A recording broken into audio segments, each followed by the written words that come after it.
L'année 2024 a été particulièrement riche et chargée sur le terrain de la lutte contre les cyberviolences. Plusieurs lois ont été adoptées, de nombreux procès se sont tenus et de multiples projets ont vu le jour, qu'ils soient là pour sensibiliser le public, protéger les victimes ou faciliter l'identification des criminels. Au cours de ces 12 derniers mois, nous avons assisté à une multiplication des affaires judiciaires dans lesquelles il était question de l'utilisation d'Internet ou des réseaux sociaux. L'augmentation de ce contentieux et de son écho médiatique semble indiquer que les pouvoirs publics ont enfin compris l'importance de prendre au sérieux les violences numériques et de sanctionner leurs auteurs. Parmi les procès emblématiques de l'année 2024, on peut penser à la condamnation d'un ancien graphiste chez Disney à 25 ans de réclusion criminelle pour avoir commandé à distance les viols de centaines de jeunes Philippines et pour avoir régulièrement consulté des contenus pédocriminels. On pourrait également citer le cas de Magali Berda, cette star des influenceurs qui a obtenu la condamnation de 28 de ses cyberharceleurs pour des faits graves, impliquant des menaces de mort, ayant donné lieu à des peines de prison ferme pour certains d'entre eux. Dans le même registre, les vagues de haine qui ont touché les organisateurs, les artistes et les athlètes des Jeux Olympiques ont entraîné des réactions quasi immédiates. Des personnalités telles que Barbara Bush, Iman Khelif, Thomas Joly ou encore Nicky Doll n'ont pas hésité à porter plainte et à dénoncer ouvertement ces violences. Finalement, le procès du professeur Samuel Paty, assassiné pour avoir défendu la liberté d'expression, qui nous rappelle que la lutte contre l'obscurantisme idéologique est loin d'être terminée. Une actualité judiciaire dense qui va de pair avec un renforcement de la réglementation sur ces questions, car cette année, les règles ont changé. En février, le Digital Services Act, abrégé DSA, est entré en vigueur.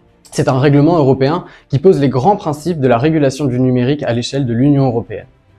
Ce texte doit permettre un meilleur contrôle des géants du numérique et une protection renforcée des citoyens sur Internet. En avril, c'est au tour de la loi SREN, abréviation de sécuriser et réguler l'espace numérique, d'entrer en vigueur.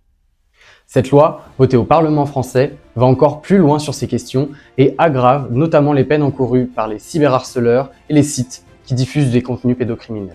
Face à la multiplication des menaces qui pèsent sur notre vie en ligne et compte tenu des méthodes sans cesse renouvelées des cybercriminels, les experts juristes de Point de Contact se tiennent aux côtés des victimes de cyberviolence et de ceux qui en sont témoins pour assurer leur protection. Point de Contact, c'est une équipe de professionnels du droit engagés pour faire d'Internet un lieu plus sûr et plus inclusif.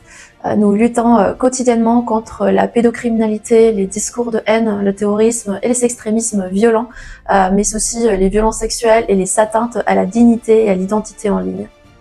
Chaque jour, nous recevons des dizaines de signalements, de situations et de contenus de votre part, vous, les internautes. Nous recevons aussi les signalements d'images pédocriminelles hébergées en France de la part de structures partenaires dans pas moins de 50 pays partout dans le monde et nous informons systématiquement les autorités compétentes lorsque nous identifions des situations illégales car il faut le rappeler, l'impunité sur Internet, ça n'existe pas. Pendant l'année qui vient de s'écouler, nous avons été sur tous les fronts. À l'heure où cette vidéo est tournée, nous comptabilisons pas moins de 35 000 signalements reçus depuis janvier, dont près de 11 000 qui concernaient des photos ou des vidéos d'exploitation sexuelle de mineurs. De juin à novembre, nous avons réuni 6 associations afin de prévenir et de lutter contre la haine en ligne pendant les Jeux olympiques et paralympiques de Paris 2024. Les résultats de cette campagne sont disponibles dans un rapport de 50 pages que nous avons publié à la mi-novembre. Nous avons aussi approfondi notre mobilisation sur les questions terroristes en s'intéressant aux nouvelles formes qu'il peut prendre, comme les mouvements accélérationnistes.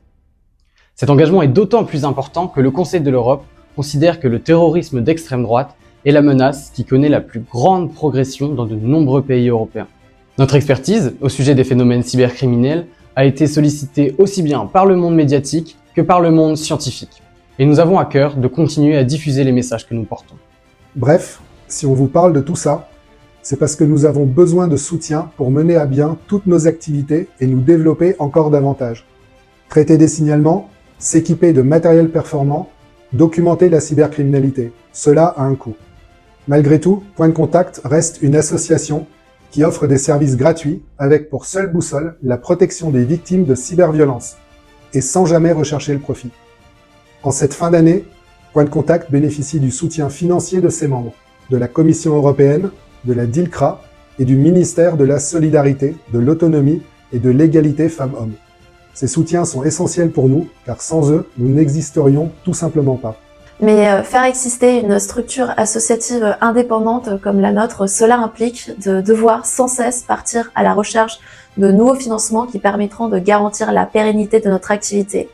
C'est pour cette raison que Point de Contact appelle aujourd'hui à votre soutien, vous, citoyens et citoyennes qui se sentent concernés par la lutte contre les cyberviolences. Vous connaissez toutes et tous probablement au moins une personne qui a subi une cyberviolence, qu'il s'agisse de commentaires haineux ou de ce qu'on appelle à tort le revenge porn. Alors, si vous le pouvez, si cette cause vous tient à cœur autant qu'à nous et si vous souhaitez garantir notre indépendance, faites un don à notre association. Tout l'argent récolté dans le cadre de cette campagne de fin d'année sera directement réinjecté dans la poursuite de nos objectifs de 2025. À ce propos, pour satisfaire votre curiosité, nous pouvons déjà vous parler de quelques grands axes de notre travail pour l'an prochain. D'abord, obtenir le statut de signaleur de confiance auprès de l'ARCOM afin de préserver et de renforcer le rôle que nous jouons en tant qu'organisation de la société civile dans la lutte contre les cyberviolences. Ensuite, approfondir le soutien que nous apportons aux victimes d'exploitation sexuelle et à la prévention de ces violences qui ont toujours été une pierre angulaire de notre travail. La question des violences basées sur le genre, comme la diffusion de contenus intimes ou sexuels sans consentement, restera aussi l'une de nos priorités. Nous allons également explorer de nouvelles approches en matière de lutte contre la haine en ligne, en utilisant par exemple l'intelligence artificielle pour compléter et enrichir notre compréhension de ces enjeux. Autre sujet d'une grande importance, les manipulations de l'information, qui mettent aujourd'hui gravement en danger le fonctionnement de nos démocraties et dont nous entendons nous saisir pour assurer un débat libre et éclairé sur les services numériques. Enfin, dans un souci de transparence et d'information du public, Point de Contact lancera l'année prochaine un podcast dans lequel nous entendrons partager avec vous les réalités diverses, variées et parfois sombres des métiers de la modération. N'hésitez pas à vous abonner à nos réseaux sociaux pour suivre les avancées de toutes ces initiatives qui, nous l'espérons, vous donneront envie de nous soutenir. Aider Point de Contact en faisant un don, c'est nous permettre de réaliser toutes ces ambitions et nous témoigner de votre soutien. Alors, nous vous le demandons une dernière fois. Si vous le pouvez, soutenez-nous. Faites un don, on compte sur vous. Merci et à bientôt.